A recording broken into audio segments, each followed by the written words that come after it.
They told you the RV market was strong. They lied. 4 million units have been dumped into a system already cracking.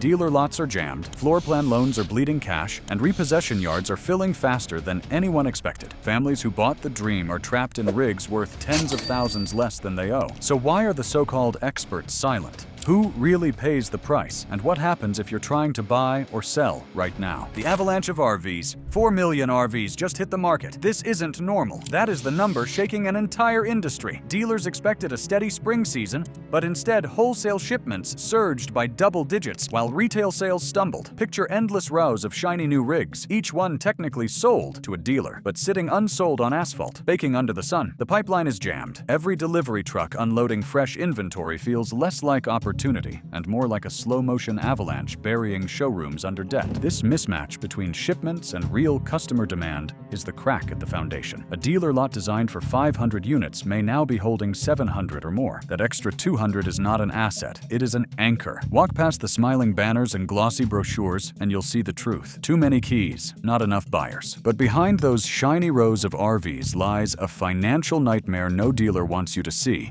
And it starts with the math that governs their survival. Bleeding balance sheets. Every day those RVs sit, dealers bleed money. The problem isn't only space, it is financing. Nearly every rig on a lot is tied to what the industry calls a floor plan loan. The bank covers the cost up front, and the dealer pays interest until the unit sells. With interest rates higher than they have been in over a decade, those costs pile up faster than the sales team can write contracts. An untouched 2024 travel trailer becomes less a product and more a ticking meter.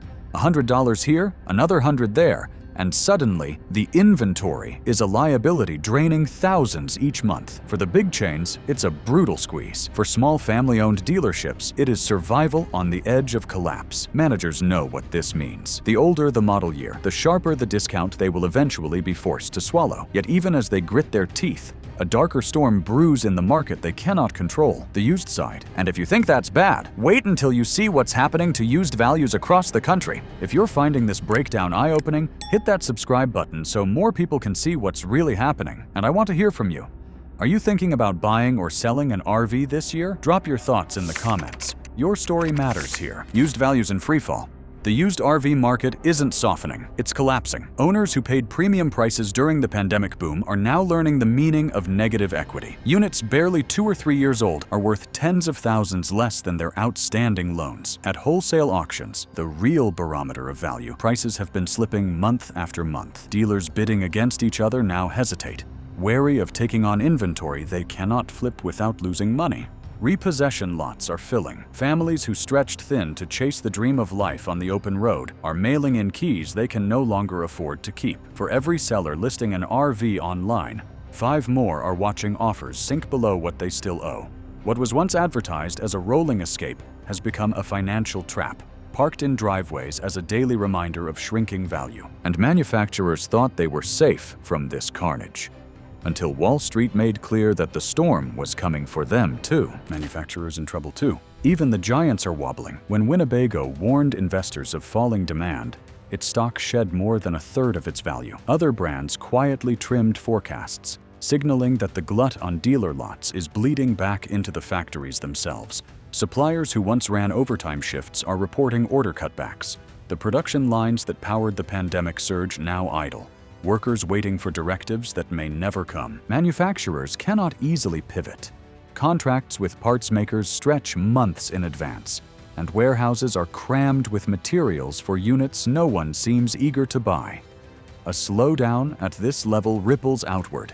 Trucking firms see fewer loads, campground operators expect fewer bookings, and finance companies tighten credit for fear of mounting defaults. The image of the RV industry as a reliable growth engine is cracking. What was celebrated as freedom on wheels has become a heavy weight, dragging down balance sheets. But the real casualties aren't corporations. They're ordinary families now trapped in rigs they can't unload. Trapped in their dream home. For thousands, the RV they bought as freedom has become a prison. The pandemic years convinced many families and retirees that an RV was the ultimate escape. Salespeople promised endless vacations, remote work from national parks, even a permanent downsizing into life on wheels. People signed loans with interest rates that seemed manageable in the heat of the moment. But as the months passed, fuel costs climbed, campground fees rose, and those loans became heavy chains. Some buyers had retired early, betting that their RV would double as a home and a lifestyle investment. Instead, the rolling dream turned into a financial trap. They now owe more than their units are worth, and dealers offer trade-in values so low they feel like insults. The very symbol of freedom has become an immovable liability sitting in their driveways. And when dealers offer pennies on the dollar, desperate owners turn elsewhere, flooding the private market with rigs they cannot afford to keep. The private sale frenzy. The classifieds are exploding with RVs. Owners trying to cut their losses. Across online platforms, listings for gently used units are multiplying. These are not hobbyists cycling out of a weekend toy. They are families and retirees scrambling to recover anything they can before interest payments crush them. Private sellers believe they can outwit the lowball offers from dealers by connecting directly with buyers. The result is a frenzy of activity, with prices set not by fair market value, but by the owner's desperation. Some are clinging to loan balances as if they were price tags, ignoring the brutal reality of falling wholesale auction values. For buyers, the abundance looks like opportunity. For sellers, it feels like survival. The driveway has become a showroom, and social media feeds are saturated with pitches. But not every deal is what it seems. Hidden risks are everywhere, waiting to trip up those who think they've found a bargain. The hidden dangers of private deals. That bargain RV could be your most expensive mistake. The rush of private sales masks a minefield of hidden dangers. Many owners are still underwater on their loans, meaning the buyer may inherit legal complications if the bank's lien is not properly cleared. Others list rigs with undisclosed damage, roofs that leak, electrical systems fried, or engines overdue for major repairs. Without dealership inspections or warranties, the buyer shoulders all the risk. Scams creep into the chaos too. Fake listings demand deposits up front. Titles turn out to be missing or fraudulent. A unit that looks like a steal online can become a nightmare once paperwork or mechanics reveal the truth. In the end, buyers who thought they had sidestepped dealers often find themselves trapped in disputes or expensive repairs. So when is the smart moment to buy? The industry has one answer, and it depends less on the seller and more on the calendar. The goldmine window. Buy in the wrong month, lose thousands. Buy in the right one. When big dealers dread late summer and early autumn, the season known as the model year crossover. That is when shiny new units stamped with the following year's date begin arriving on lots. Suddenly, a pristine 2025 rig becomes last year's model. Even worse for dealers, a leftover 2024 unit instantly ages into a relic they cannot afford to carry. For buyers, this period is the goldmine. Discounts deepen not because of generosity, but because holding that unsold inventory costs dealers real money every day. The difference between a 2025 and a 2026 might be a paint color or fabric pattern.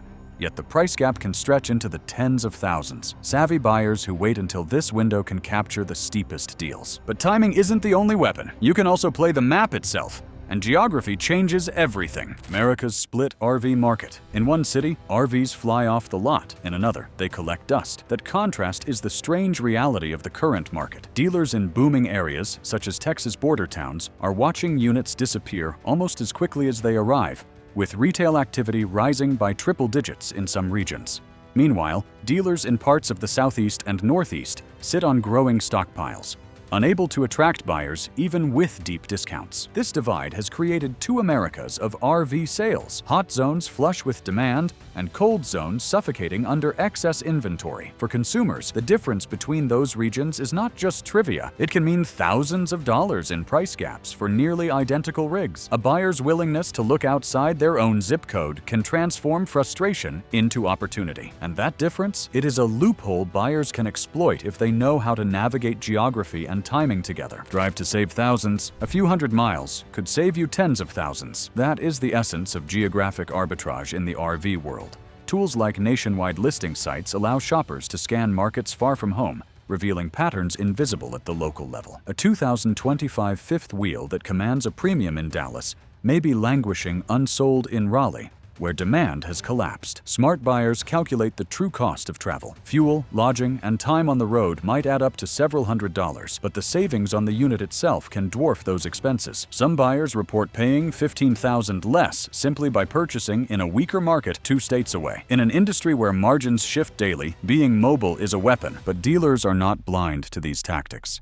They are adjusting their strategies, layering new tricks onto every contract to defend their shrinking profits. The dealer's last tricks. If the discount isn't on the sticker, it's hidden in the fine print. Dealers under pressure are rolling out new tactics to hold the line. One common move is bundling, offering a warranty, maintenance package, or set of accessories to mask a discount while protecting profit margins. Financing is another battlefield. Zero-down offers or extended terms sound generous, but may saddle buyers with years of higher payments. In desperate regions, managers dangle free gear or upgrades, hoping to create the illusion of value while keeping the base price high. These tactics are survival mechanisms designed to slow the bleeding without slashing prices outright. But informed buyers armed with data can see through them. The fine print may change, but the underlying reality is the same. The balance of power has shifted toward consumers, yet even their cleverest tricks cannot fight the larger forces barreling down from the broader economy, reshaping everything at once. When economics turn the wheel, your dream R-vee deal can vanish overnight. Blame economics. Beyond local supply and dealer tactics, the macro environment casts a long shadow. High interest rates make financing punishing, keeping buyers on the sidelines. Banks tighten lending standards, wary of a flood of defaults, leaving fewer qualified customers. At the same time, international tariffs threaten to raise costs on imported components, squeezing manufacturers already under strain. These pressures ripple across the industry. A family ready to sign papers in July may find that by August, their loan approval vanished, or the price jumped because of tariff-induced shortages. Dealers and buyers alike are subject to forces far beyond their control, and the unpredictability deepens the sense of instability. And those forces are not just numbers. They are rewriting the future of entire towns, setting the stage for the community-level fallout that comes next. Towns on the brink. In R-vee country, the crash feels like a factory closing down Main Street. Entire communities built around the promise of rolling tourism are now watching their economies unravel. In Indiana, Iowa, and Ohio, where R-vee plants and parts suppliers anchor local employment, production slowdowns ripple outward. Restaurants that once fed plant workers see fewer customers. Small repair shops and service centers, once bustling with steady work, now report weeks of empty bays. Even R-vee parks and campgrounds, usually full during peak seasons, are reporting vacancy rates unseen in over a decade. The downturn is not abstract for these towns. It is visible on storefronts with closing signs and parking lots half full. The R-vee boom of the pandemic years made these places feel invincible. Now, with inventories stuck and buyers evaporating, that invincibility has vanished. And when communities collapse, politicians come knocking, eager to turn crisis into opportunity for influence. Lawmakers smell blood. When markets break, Capitol Hill sharpens its knives. Legislators have begun floating measures aimed at tightening oversight on dealer financing practices and consumer protection in R-vee sales. Proposals include mandatory disclosure of loan structures, limits on aggressive floor plan lending, and even discussions of government-backed credit relief for underwater owners. The industry that long enjoyed light-touch regulation is suddenly staring down the prospect of hearings and headlines. Local lawmakers in states where R-vee manufacturing dominates are already under pressure to protect jobs. Some call for subsidies or tax incentives to keep factories running, while others eye disaster preparedness rules for campgrounds after recent weather-related evacuations. In Washington, the conversation grows sharper, with consumer advocates pushing for stronger protections. Behind closed doors, lobbyists are already maneuvering, eager to shape the rules before they are written. Industry groups warn that too much regulation could strangle recovery, while consumer advocates argue only strong oversight will prevent another collapse. The battle in Washington may decide the industry's direction for years. But while politicians posture and debate, workers themselves are starting to move, forcing change from the ground up rather than waiting for speeches on the Hill. Workers fight back. On the shop floor and the showroom, patience has snapped. Factory employees face shrinking hours and periodic furloughs as production scales back. Sales staff at dealerships watch commissions dry up while being pushed to hit impossible targets. Service technicians accustomed to steady backlogs now see idle hours on the clock. The frustration is raw. Early signs of organization are emerging. Small groups of mechanics and line workers are whispering about collective bargaining. Sales staff in larger chains are informally banding together to demand minimum guarantees.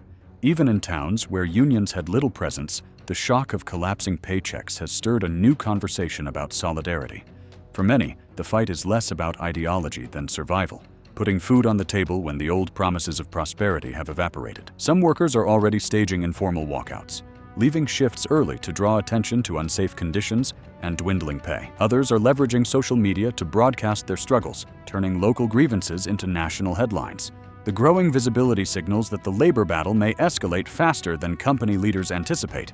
And as workers organize, investors start asking the hardest question of all, whether the R-vee industry is a bellwether for something larger in the American economy. We've gone deep into this crisis, but the story isn't finished.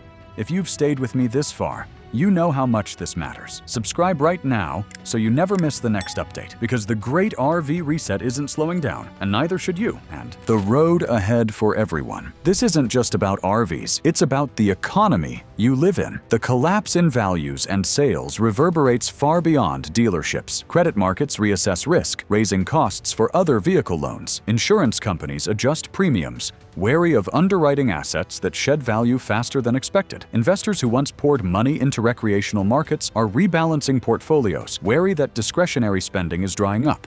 For consumers, the ripple shows up in subtle but painful ways. Financing a car or even a boat grows more expensive. Banks tighten standards, making mortgages slightly harder to obtain. The R-vee market becomes a microcosm of broader instability. What happens when easy credit, pandemic-era demand spikes, and economic slowdown collide? Buyers who act strategically may find bargains, but the larger story is sobering. For families weighing the leap into ownership or investors eyeing the sector, patience will be tested. Cycles always turn, but not evenly. Some will emerge with bargains and resilience, while others will be left holding debt. The road ahead demands caution, strategy, and a clear-eyed view of risk. Because in the great R-vee reset, the real question is not if the market rebounds, it is who will survive long enough to see it. The great R-vee reset is only beginning, and the next moves could change everything. You've seen the traps, the opportunities, and the warning signs. Now it's your turn to act. Don't just leave with information. Leave with power.